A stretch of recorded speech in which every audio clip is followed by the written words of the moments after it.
Healthy food આપો, જાગૃતિ માટે અમદાવાદ ડીઈઓને સ્કૂલોને પરિપત્ર।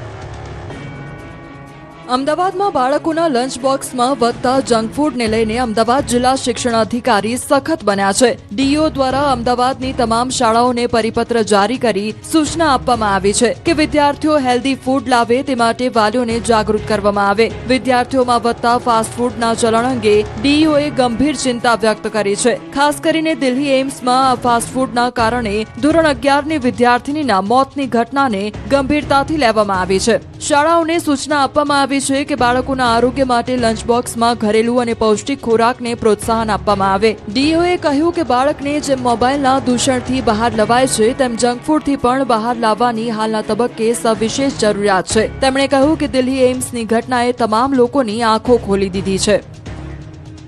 ચોમાસાની પૂરની સ્થિતિ ક્યારેક કુદરતી નહીં પરંતુ ભ્રષ્ટાચારનું પરિણામ પણ હોઈ શકે।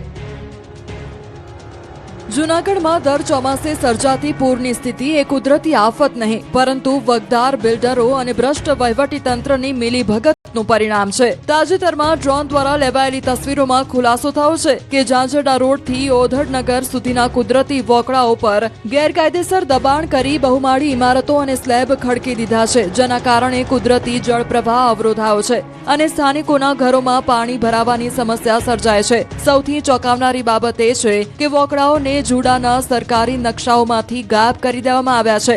સ્થાનિક કોર્પોરેટર અને અગ્રણીઓનો આક્ષેપ છે કે અધિકારીઓએ અને બિલ્ડરોએ ભ્રષ્ટાચાર આચર્યો છે, જેના કારણે આ સ્થિતિ સર્જાઈ છે। તો બીજી તરફ આ મામલે શહેરી વિકાસ સત્તામંડળના અધિકારીએ લૂલો બચાવ કરી આ અંગે સંકલન કરી તપાસ કરવાની ખાતરી આપવામાં આવી છે।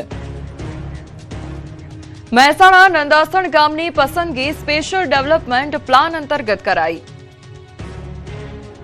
મહેસાણા જિલ્લાના નંદાસણ ગામની પસંદગી કેન્દ્ર સરકારના ગ્રામ પંચાયત સ્પેશિયલ ડેવલપમેન્ટ પ્લાન અંતર્ગત કરવામાં આવી। સમગ્ર ગુજરાતમાંથી માત્ર 2 ગામોની આ યોજના માટે પસંદગી થઈ છે, જેમાં આણંદના તારાપુર અને મહેસાણાના નંદાસણનો સમાવેશ થાય છે।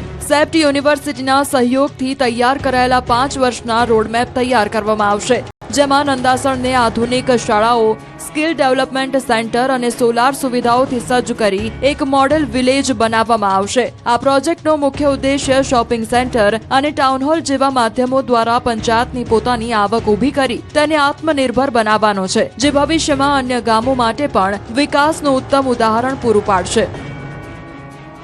અમદાવાદના સુભાષ બ્રિજની પ્રાથમિક ડિઝાઇન તૈયાર કરાઈ। અમદાવાદના સુભાષ બ્રિજની પ્રાથમિક ડિઝાઇન તૈયાર કરાઈ છે। આ નવા બ્રિજની 3D ડિઝાઇનમાં હયાત બ્રિજ અને નવા બ્રિજને જોડી 8 લેન રોડ બનાવવામાં આવનાર છે।